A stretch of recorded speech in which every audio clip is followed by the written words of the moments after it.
Doctor Arpana Rawat YouTube channel पर आप सभी का एक बार फिर से स्वागत है। पिछले वीडियो में हमने कक्षा 9वीं के लिए ल्हासा की ओर पाठ का सार समझा था और आज के इस वीडियो में हम राहुल सांकृत्यायन जी द्वारा रचित ल्हासा की ओर पाठ के प्रश्न उत्तर समझेंगे।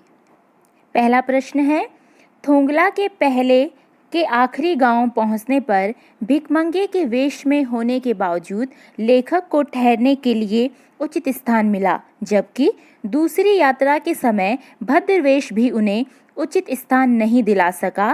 क्यों? इसका उत्तर है, लेखक के मित्र सुमति की वहाँ के लोगों से जान पहचान होने के कारण भिखमंगों के वेश में रहने के बावजूद भी उन्हें ठहरने के लिए अच्छी जगह मिली, जबकि दूसरी यात्रा के समय जानकारी न होने के कारण भद्र यात्री के वेश में आने पर भी उन्हें रहने के लिए उचित स्थान नहीं मिला। उन्हें गांव के एक सबसे गरीब झोंपड़े में ठहरने को स्थान मिला। ऐसा होना लोगों की उस वक्त की मनोवृत्ति पर भी निर्भर करता है, क्योंकि शाम के समय वहाँ के ज़्यादातर लोग छंग पीकर होश हवास खो देते हैं। ऐसे में उन्हें अच्छे बुरे की पहचान नहीं हो पाती। मैंने पाठ के सार में समझाया था आपको कि जो छंग है वो तिब्बत की एक मदिरा है जो चावल से बनाई जाती है।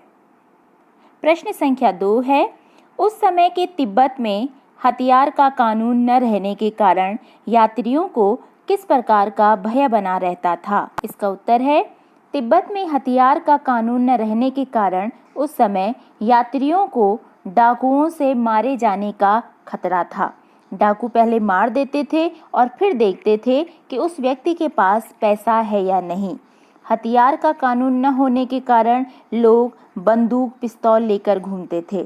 निर्जन स्थानों में पुलिस का प्रबंध नहीं था, इसलिए तिब्बत की यात्रा अत्यंत कठिन थी।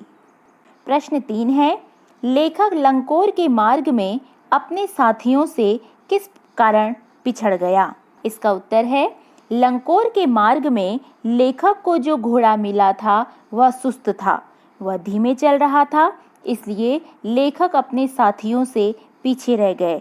आगे चलकर दोराहा आया, वहाँ से लेखक लगभग 2 मील गलत दिशा में चले गए, इस कारण वे अपने साथियों से पिछड़ गए। प्रश्न संख्या 4 है, लेखक ने शेखर विहार में सुमति को उनके यजमानों के पास जाने से रोका, परंतु दूसरी बार रोकने का प्रयास क्यों नहीं किया? इसका उत्तर है, शेखर विहार के एक मंदिर में कंजूर की हस्तलिखित 103 पोथियां थी। कंजूर अर्थात बुद्ध ने जो वचन दिए थे, जो उपदेश दिए थे, उनके अनुवाद।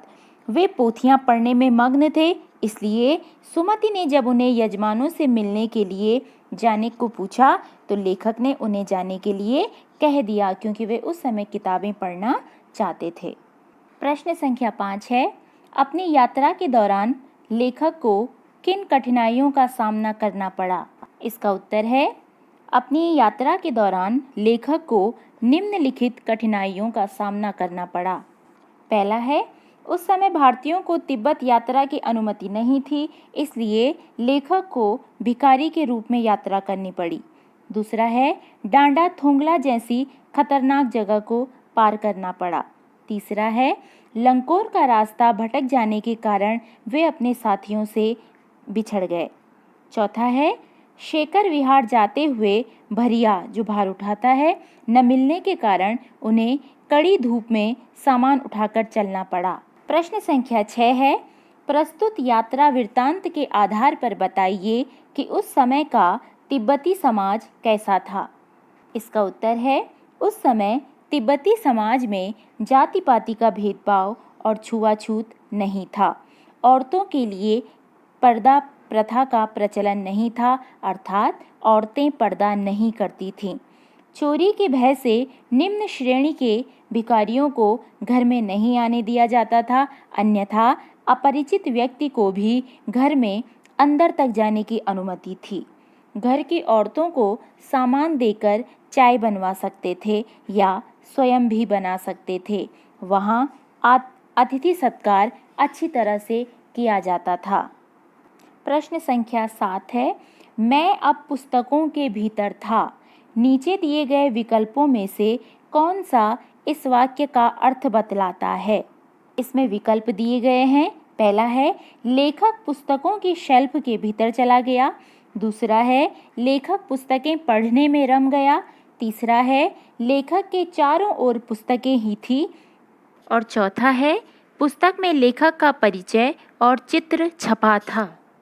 इसका उत्तर है लेखक पुस्तकें पढ़ने में रम गया। तो यह थे पाठ लहसा की ओर के प्रश्न उत्तर।